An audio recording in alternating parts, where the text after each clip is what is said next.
Hello, everyone, and welcome back to our virtual Dirshu Mishnah Berurah here. We are holding in Mishnah Berurah Chelik Hey. We will be learning today Daf Kuf Yud Zayin Amud Beis. We're continuing to learn Hilchos Yom Tov, and we are in the midst of Siman Tov Kuf Gimel. We pick up today 2 lines from the bottom of Kuf Yud Zayin Amud Aleph, in the middle of Siman Tov Kuf Gimel Sif Aleph. So, before we go weiter, just to remind you what we had been discussing here in Sif Aleph, the Mechaber told us that we have an Isser of Hachana from one day of Yom Tov to another day of Yom Tov. You're not allowed to do an act of Hachana on the first day of Yom Tov if it's an act which is really preparing for the second day of Yom Tov. Certainly, you're not allowed to do something on Yom Tov that prepares for a weekday, and you're even not allowed to do something on Yom Tov that prepares for Shabbos. So, you're not allowed to cook on the first day of Yom Tov for the second day of Yom Tov. However, the Mechaber pointed out that let's say you're making a beautiful lamb stew on the first day of Yom Tov, you could fill up the pot and you could make a large pot of lamb stew on the first day of Yom Tov, knowing that you have more than you need for the first day of Yom Tov, and you're going to have some on the second day of Yom Tov as well. That you're allowed to do. And we spoke out yesterday that there are 2 underlying heterim why you're allowed to do this. One heter is, as long as what you're doing is a tercha achas, if the act of cooking that you're doing is one act, it's one tercha, it's one exertion, so you're making one pot of stew. Now, it's true, it takes more effort to cube up 6 pounds of stew meat than it does to cube up 3 pounds of stew meat, but yet, that's called making one stew. So if I'm making one stew, I can make one stew on the first day of Yom Tov because I want to eat stew on the first day of Yom Tov. And the fact that I'm going to have stew for the second day of Yom Tov as well, that does not create a problem because we don't look at it that I did exertion on the first day of Yom Tov for the benefit of the second day of Yom Tov. I did it for the first day of Yom Tov. I wanted to eat lamb stew on the first day of Yom Tov. So I made a lamb stew on the first day of Yom Tov, and grada I also have for the second day of Yom Tov. What you would not be allowed to do is, you would not be allowed to put up 2 pots of lamb stew. So now I'm going to make 2 lamb stews. Well, if you only need 1 pound of meat, so you put up 1 3-pound pot of stew, I understand. You made a stew for today, and you're going to have leftover for tomorrow as well. But you want to put up 2 stews? What are you putting up 2 stews for? Clearly, the second stew is for the second day of Yom Tov. That's no longer a tercha achas. Now that's called 2 terchas. You made 2 pots of stew. That would negate the first heter, the heter tercha achas. The second heter that we have is sometimes you're even allowed to do an exertion that it's not tercha achas, it's a new tercha. You're doing a second tercha that you don't really need for the first day of Yom Tov. For example, you put up your beautiful pot of lamb stew, and you have plenty of lamb stew, you have more than enough for today, and you even have for tomorrow. Now you decide, I want to go to the stove where the stew is cooking, and I want to add more meat to the stew. Well, adding more meat to the stew is no longer tercha achas. Now you already put up the stew. Now you're doing a new tercha. You're adding more to the stew. If you don't need it for the first day of Yom Tov, really there's no reason why it should be mutter for you to do that. However, over here we have a second heter.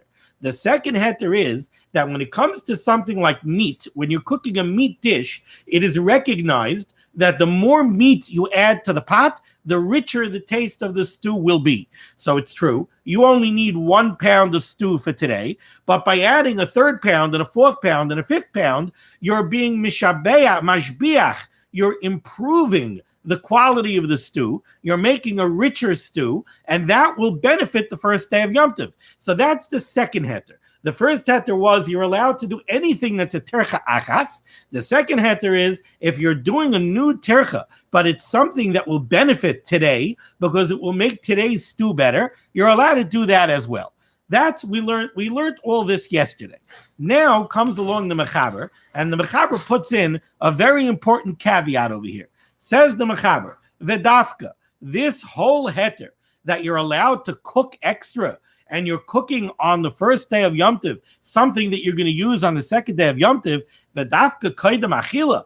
This is certainly only true before you ate today's Yom Tov meal. the Yom Tov meal of the first day of Yom Tov. Aval achar achila. But if you already ate the Yom Tov meal, you already ate your Suda. Then, now what you want to do is, you finished the Yom Tov Suda. Really, you have no more use for any food. But you're saying to yourself, you know what? Tonight I want to have a nice stew. You know, the stew takes a long time to cook. When am I going to put it up? I'm going to put it up after the Siman. There's no way it's going to be ready. I'd really like to put the stew up now. Oh, I'm not allowed to put the stew up now because that would be hachana from the first day of Yom Tov to the second day of Yom Tov. You know what? I'll put up the stew. I'll let it cook for a couple of hours, and I'll be trying it. I'll taste it today. So that way, you know, I really ate it on the first day of Yom Tov, and we'll call it for the first day of Yom Tov, and we'll have the extra for the second day of Yom Tov. Says the Mechaber, you can't do that. Aval achar achila, if you already ate on the first day of Yom Tov, eina yechayla lavashel, you can't go ahead now and cook the loymar and say, oichel mimena kazayas, I'll eat a kazayas of what I just cooked, and by eating that kazayas, I'll make it for today, and now it's just the leftovers for tomorrow. That you're not allowed to do. Why? The heavy ha'arama. Because we would call that a harama, we would call that a trickery, and it's a level of trickery which is not permissible. We've discussed cases where there are types of harama that are mutter, but this type of harama is not mutter. This is a harama where it's very clear that you're really cooking it for the second day of Yom Tov, and you're only taking a snack of a kazayas tziyotzazayin in order to be able to say that, okay, I cooked it for today. That harama is not mutter. Take a look in the Mishnah Berurah, is cut in Yud Beis. The Mishnah Berurah says the heavy ha'arama ubazer l'kulei alma asur, and this would be asur according to everyone. Even though you are going to eat a tiny bit, it's still mutter. Why? The heavy ha'arama hanikeres lakoil, because this is something that everybody recognizes as a ha'arama. This is something that everybody recognizes that you're trying to be a wise guy. You're trying to pull a stunt, and you're eating a kazayas in order to try and say it was really for today. And everybody realizes it's not. Kevin chekvar sada, because what do you mean it's for today? You already had your suda. You didn't put up this pot of stew for now. You had your suda already. This is clearly for tomorrow. Continues the Mechaber on the top of Kuv Yud Zayin Amud Beis, and this phrase in the Mechaber, we're going to see in the Mishnah Berurah that this is a matter of dispute, exactly which part of the Mechaber does this phrase go back on. But the words of the Mechaber as we have it here are, Mihu, however, im avra ubishla, if you transgressed this halacha and you did cook, mutter la'achlai, it is permissible to eat the food that you cooked. Now the question is, what is this going back on? We had two halachas here in Sif Aleph. The first halacha that we had was that you're not allowed to cook from one day of Yom Tov for the second day of Yom Tov. You're not allowed to be meichin on the first day of Yom Tov for the second day of Yom Tov. The second halacha that we had over here is this question of harama. You're not allowed to make a harama. You're not allowed to go ahead and cook something after the Yom Tov Suda on the first day of Yom Tov, eat a kazayas of it, and then say, okay, that makes it mutter. I ate a kazayas, so that means the cooking that I did was for today, and now I can have the rest for tomorrow, and it was mutter to do the cooking. So here we have two halachas. Now, you could take this phrase of the Mechaber, this mihu, and you could patch it into either one of these halachas. What you could do is you could say the Mechaber is saying, this halacha that I told you in the beginning of Sif Aleph, I told you in the beginning of Sif Aleph, you're not allowed to cook on the first day Yom Tov for the second day of Yom Tov. It could be that on that, the Mechaber is saying, mihu im avra ubishla, if you were over on this halacha, and you did cook on the first day of Yom Tov for the second day of Yom Tov, mutter la'achlai. B'di'evet, if you did it, you're allowed to eat it. Or you could patch it into the second halacha. You could say, the Mechaber told me, you're not allowed to do harama. You're not allowed to cook on the first day of Yom Tov, eat a kazayas to make it mutter, and now eat the rest on the second day of Yom Tov. Could be the Mechaber is saying, miyu, however, im avra ubishla, if you were over on that halacha, and you made a harama, could be it's mutter to eat it. So this phrase could be patched either into the beginning of Sif Aleph or into the end of Sif Aleph. Which one does it properly go on? And that's the topic of discussion in Mishnah Berurah is cut in Yud Gimel. Says the Chavetz Chaim, miyu im avra ubishla. Says the Chavetz Chaim, Yesh min ha'achroinim. There are those achroinim, and if you take a look at the Sha'ar Tzion, he's cutting Chav Hey. He brings this down from the Berurah and the Pri Chadash, and he says that it seems that the Gra held that way as well. So Yesh min ha'achroinim. There are those achroinim shemafarshi that explain the Areish HaSeif Koi, that this phrase goes back on the beginning of Sif Aleph. The Hainu, which means that the Mechaber is telling us, Im Avar b'mezid, if you were over on this halacha, that says that you're not allowed to cook on the first day of Yom Tov for the second day of Yom Tov. If you were over on this halacha b'mezid, ubishel mi Yom Tov l'chaveroi, and you did cook on the first day of Yom Tov for the second day of Yom Tov, then the halacha is that b'di'evid you're allowed to eat it. Now, if you learn that this is going back on the beginning of Sif Aleph, then, says the Chavetz Chaim, v'loi koi klal ad samachlei, and this phrase does not go back at all on the end of Sif Aleph, the Mayri B'din Ha'arama, where the Mechaber spoke about the halacha of Ha'arama, and he said that you're not allowed to cook after the first day of Yom Tov's Suda, eat a kazayas, and then use the rest for the second day. No, this miu doesn't go back on that halacha at all. Right? We're not going back on the din of Ha'arama. Disham, because in regard to the din of Ha'arama, Efshir da'af b'di'evet asur.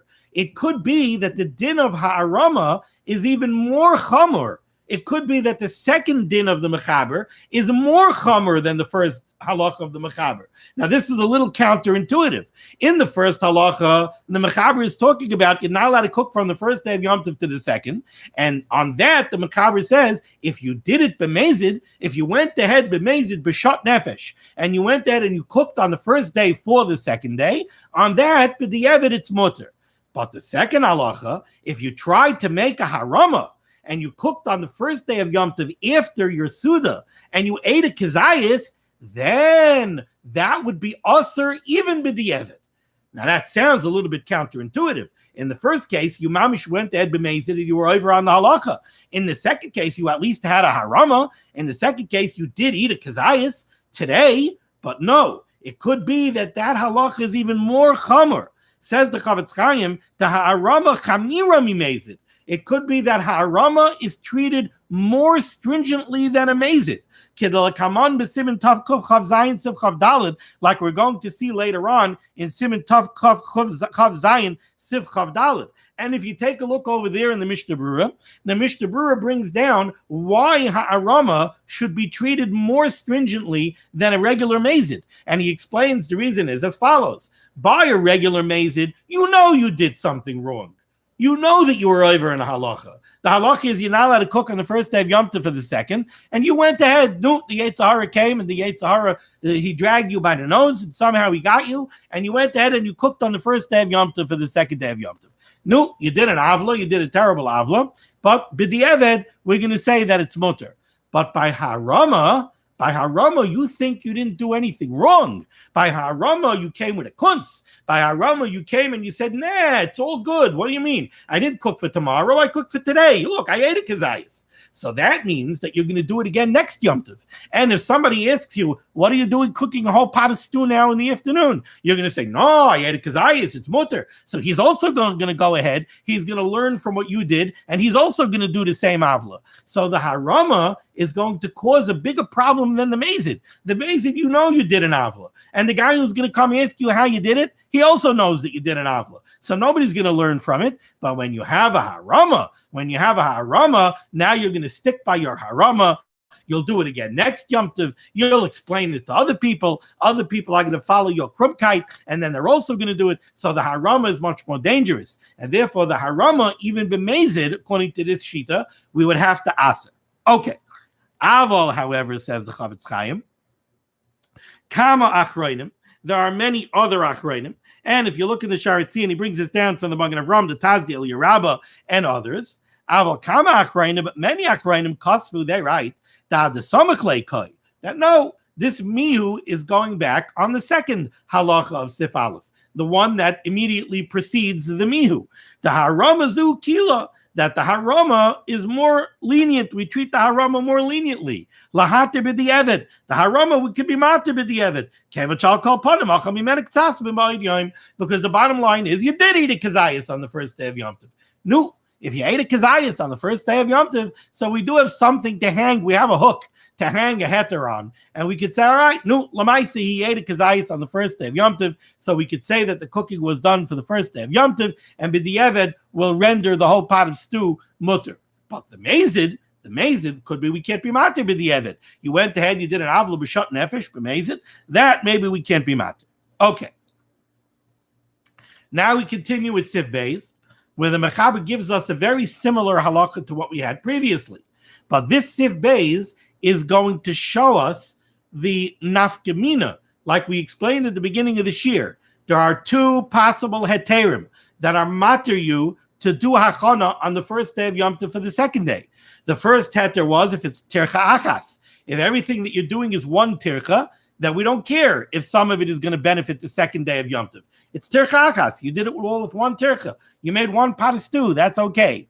The second heter was that the additional tircha that you're doing, if it's not a tircha achas, if it's two separate acts of exertion, but the second exertion that you're doing, even though you're really doing it for the second day of Yom Tov, it benefits the first day of Yom Tov. And the example was, if you add more meat to the stew, so that's a new tircha, you put up one pot of stew, that's already done, it's already up on the fire. Now you want to come and you want to do a second act of tircha, you want to add meat to the pot, you're allowed to do that by basar, because by doing so, you're improving today's stew. So even though you're doing it for tomorrow, but since today is going to benefit from it, because today's stew is going to be more rich and more tasty, so that's the second heter that allows you to do that level of hachana for the second day of Yom Tov. Now says the Mechaber here in Sif Beis, Memale nachtoim chavish shamayim, a baker is allowed to fill up a large container of water. A chavis is a large barrel, a large jug of water, and he's allowed to fill it up and heat it up. The baker needs hot water. Maybe he's making yeast cakes and he needs warm water to make the yeast rise, whatever it is. He needs warm water. So he's allowed to fill up a whole big vessel of water. Even if he really only needs one pitcher full of water. So he doesn't need this whole big barrel of water. He only needs one pitcher full. Yet he's allowed to fill up the entire chavis. Says the Mishnah Berurah, nice cut in Yudalid. Even though he only needs one ketone, what the Mechaber wants to say over here is, why is he filling up a whole chavis if he only needs one ketone? He's not doing it for nothing. So what the Mechaber wants to say is, he's filling up a whole chavis, the rest that he doesn't need for today, his intent is, that's going to be for tonight. So it could be he's filling up this chavis on the first day of Yom Tov, and he wants it for the second day. Or he's filling up the chavis on the second day of Yom Tov, and he wants the rest of the water for the chayil. He wants it for after Yom Tov. So he's filling up a whole chavis today, even though today he only needs one ketone, and his intent is that the rest should be for tonight. Afilu hachi shari, still in all this is mutter. Why is it mutter? It's mutter because of the first heter, the chad tirchahu. Because whether you're filling up a chavis or you're filling up a ketone, that is called one act of tircha.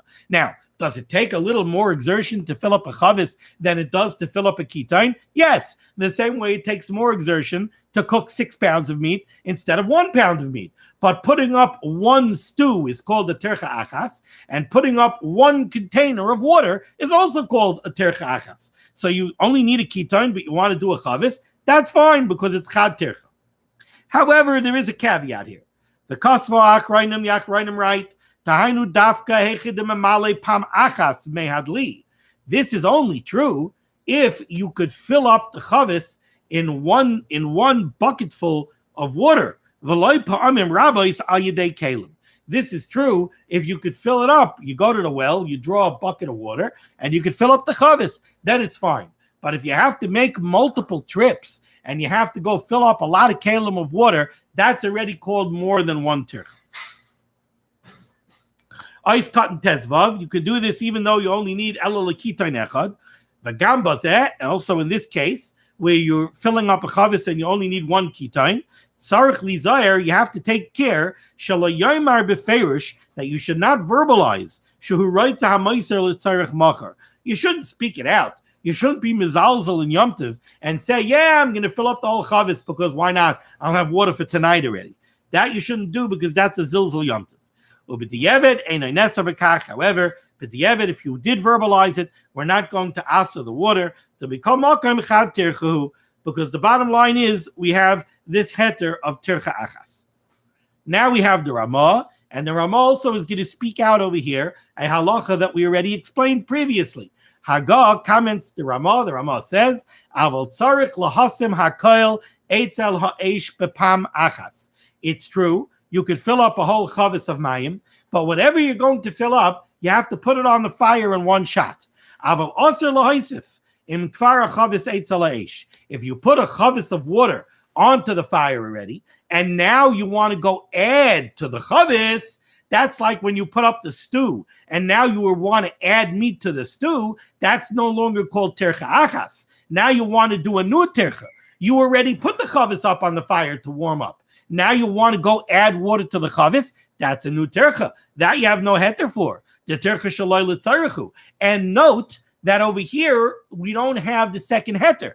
By basar, we don't have the first heter. It's not a tercha achas if you're adding meat to the stew, but we have the second heter that by adding meat to the stew, you're improving the stew. But by the chavis of mayim, adding more water to the chavis is not mishabeach or mashbiach. It doesn't improve the rest of the water. So you don't have the heter of tercha achas, and you don't have the heter that today is benefiting because you're improving the water, and that's why it is aser.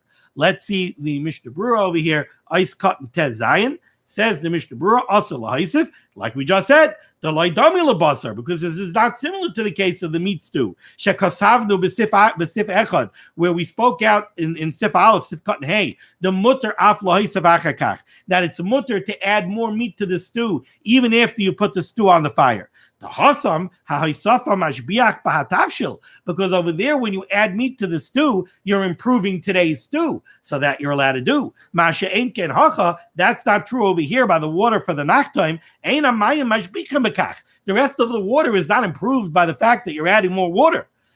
However, the Chavetz Chaim does point out an interesting case. If you want to add water to the chavis for a completely different reason, you have enough water in the chavis that you need for today for Yom Tov, but you want to add water to the chavis after you already put the chavis on the fire. Why? Because you realize you don't have enough water in the chavis, and the chavis is an earthenware vessel, and it's going to get overheated and it's going to bust. So you want to add water kedei shaloi tibaka hakadera, so that the keli should not bust. Then shari, then it's mutter to add the water, because that would be a tzarech hayom. I'm adding water to the chavis now because I need the chavis now for today, for Yom Tov, for the first day of Yom Tov. Because if I don't add water, the chavis is going to bust. So I got to add water to the chavis. That concludes Siman Tov Kuf Gimel, and now we turn to Siman Tov Kuf Dalid. Din hatvolin b'Yom Tov, the halachas that govern the use of spices on Yom Tov, ubay dalid seifim, and we have over here 4 seifim. Says the Mechaber in Sif Aleph, Dochin as hatfolin kedarkon. You're allowed to crush and grind the tfolin, the spices, kedarkon, in the normal, usual way. Now, right away, this seems to be an astonishing halacha. We said earlier in Siman Tov Tzadikei that one of the malachas that are aser on Yom Tov, even when it's done l'tzarech eichel nefesh, is teichen, grinding. Grinding isn't mutter, even l'tzarech eichel nefesh. Yet we're saying over here that you could grind spices on Yom Tov, and you could do it kedarkon, you could do it without a shinui at all. Why? It's teichen. Why is it mutter? Well, the Mechaber says, Shem yadachai miba'id yom. The reason it's mutter is because if you were to grind the spices before Yom Tov, yafik taimon, the taste of the spices would be weakened. Some learned that not only would the taste of the spices be weakened, the taste of the spices would be ruined. The spices would get a bitterness that would ruin their taste. But in either case, what the Mechaber is telling you is you're allowed to grind the spices because this is something that cannot be done before Yom Tov. If you do it before Yom Tov, the spices would either be tasteless, they wouldn't have enough of a taste, or possibly their taste would be ruined. And therefore, you're allowed to do it on Yom Tov. However, this does not seem to explain why grinding is suddenly mutter l'tzarech eichel nefesh. So let's leave that as an open question for the moment, and let's turn right away to the Mishnah Berurah, Eis Cotton Aleph. The Mishnah Berurah says, Dachenes atfolin, you're allowed to crush and grind the spices. Ritzaynai loymar. What the Mechaber wants to say over here is, after tchina l'kulei alma aser b'yom tov, even though teichen, the malacha of teichen, is aser on Yom Tov l'kulei alma, we did have a machlokes rishonim whether or not this iser is an iser d'Rabbanan or an iser d'Oraisa. But whether it's a d'Rabbanan or a d'Oraisa, the bottom line is everybody agrees that teichen is aser on Yom Tov, even l'tzarech eichel nefesh. Ukedelael b'siman taf tzadik kesef beis. Ulekama paiskim yesh bazeh iser Torah. And according to many rishonim, there's an iser d'Oraisa over here. Av shekavanasai l'tzarech eichel nefesh ba'isa yom. Even if you're doing it l'tzarech eichel nefesh for today, mikamakaim dichas tfalin mutter. Nevertheless, the grinding of spices is mutter. V'chol shekain, and certainly shum to grind garlic, ubatzel or onions, v'shachalayim or cress, v'chadayma or anything else that's going to become ruined. You're allowed to grind them. Now it's interesting. The Chavetz Chaim speaks out the fact that we said in Tav Tzadikei that teichen is always aser l'tzarech eichel nefesh, and yet he doesn't give us an explanation of why it's mutter over here. Now, from the Rishonim, it would seem that the reason why we're matir the grinding of spices hinges upon the reason that we aser teichen even l'tzarech eichel nefesh on Yom Tov. And we spoke out earlier in Siman Tav Tzadikei that according to most Rishonim, I believe, the reason why teichen is aser even l'tzarech eichel nefesh is because the malacha of teichen was a malacha that was generally done in bulk. So it's what we call an avodah rabbah. What avodah rabbah means is when you go ahead to grind wheat into flour. Generally speaking, you don't grind wheat into flour because you want to bake one cake. It's not like grinding coffee. You grind coffee, you want to have a coffee, and you want to have fresh ground coffee beans. You take out a little hand grinder, and you grind up a little batch of coffee to make yourself a coffee. But you don't grind flour for one cake. When you go to the mill and you grind wheat into flour, you do it to make flour for 6 months. That's so when you do the malacha of teichen, it looks like you're not doing the malacha specifically for Yom Tov. Oh, you're grinding. See, if you're grinding for a big project. You're doing a big grinding project. So therefore, the malacha of teichen was not made mutter. The Torah was according to those that it's aser d'Oraisa, the Torah was not matir the malacha of teichen for Yom Tov because it's an avodah rabbah. According to those that it's only an issa d'Rabbanan, then pshat could be that midaraisa it is mutter, but the Chachamim said, since generally speaking teichen is an avodah rabbah, the Chachamim said you're not allowed to do it on Yom Tov even l'tzarech eichel nefesh. However, spices are clearly different. Spices, you do grind spices for just short-term usage. That was considered totally acceptable and totally the normal way of doing things. So there was no reason to aser grinding of spices because it's not an avodah rabbah. That seems to me is what comes out from the Rishonim, the explanation over here. Now we go to Mishnah Berurah's cotton bays. The Mechaber said that you're allowed to grind the spices kedarkan. You're allowed to do it in the normal fashion. What does that mean, kedarkan? B'madoich u'v'medoicha. You could use a mortar and a pestle, which is the normal way of grinding spices. Shekaitchin by b'chayil b'loy shum shinoi. The same exact way with the same exact tools that you do it during the week, you're allowed to do it on Yom Tov. Okay, continues the Mechaber. Shem Yaduch Oisam Yom Yafik Taimon. Oh, we read this. Says the Mishnah Berurah is cut Gimel Sheim Yaduch, because if you would crush the spices before Yom Tov, Ritzayna Loimar, what the Mechaber means to say over here is, Afilu Yadam Yesmail, even though you knew clearly, you knew yesterday on Erev Yom Tov, Shetzarech Leila Machar, that you're going to need spices tomorrow, Gam Kein Lo Yamrinam Dahava Leila Hachid Meyesmail. We're not going to ask you to grind it today because you should have ground it yesterday. She'em Yaduch, because if you would have done it yesterday, there would be a cost to Yom Tov. The spices would either be tasteless or they would be ruined. Ice cut and dalid Yafik Taimon. The tam would be weakened.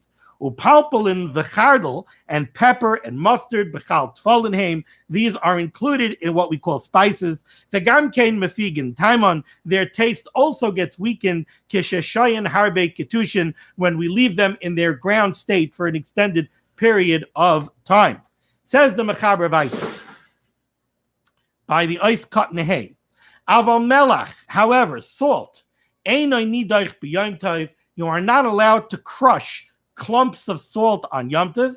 Elim kain hita habachtesh, either you have to tilt the mortar and the pestle, or you have to crush it on a plate, or some other similar type of shinoi, if you want to crush salt, you got to do it with a shinoi. Why? Because salt, if you crush salt on Erev Yom Tov, la yafik taimoi, its tam, its taste does not become weakened, and therefore there's no heter to do it on Yom Tov. Says in the Mishnah Berurah, Eis Katan Hey, Aval Melach, this heter does not apply to salt. You cannot crush salt. Says the Mishnah Berurah, Kigoin Melach Gasa Shetzarech Ketisha. We're speaking over here about very coarse salt that requires crushing in order to use it. Minispar el Siman Shin Chaf Aleph Sivkes. We discussed earlier in Shin Chaf Aleph in Hilchos Shabbos the Isser Ketisha b'Melach, that this whole Isser of crushing salt, Einay Ela b'Melach Yam, is talking about sea salt, Shehigasa mitchilasa, which is initially very coarse, so it needs to be crushed. Masha'en ken melach shekayrin shlinish. However, this type of mine salt that is called saline, shlinish, shanasa dak b'tchilasai, which in its natural state is very fine, va'achakach nespashal, but then they process it by cooking it, va'oisin mimenu petisin gedolim, and they form large clumps. So really, initially in its natural state, it is fine. And then by processing it, it becomes coarse and it becomes clumps. Ein b'yisur ketisha min adin. Over there, min adin, there is no isser of ketisha because you're only returning it to its initial natural state. And the whole isser would only be al samarasayin.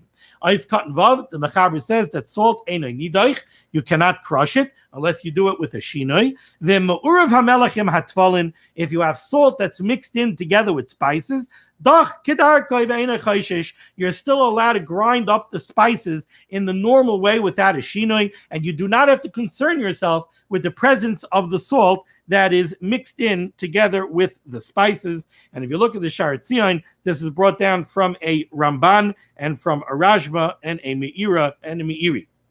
And the reason for this heter is because you're not doing any additional exertion in order to grind the salt.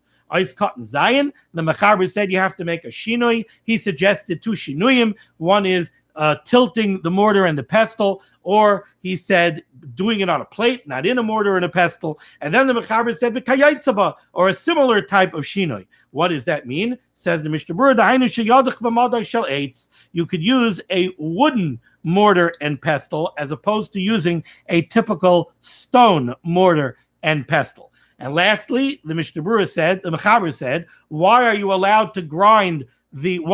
not allowed to grind the salt on Yom Tov? The Mechaber said, because if you would grind it before Yom Tov, there's no cost to Yom Tov. There's no loss. The salt's taste does not get weakened because it sat around from Erev Yom Tov. Says the Mishnah Berurah is Katnaches, Shemeshachak HaMelach, if you would grind it in Erev Yom Tov, there's no loss.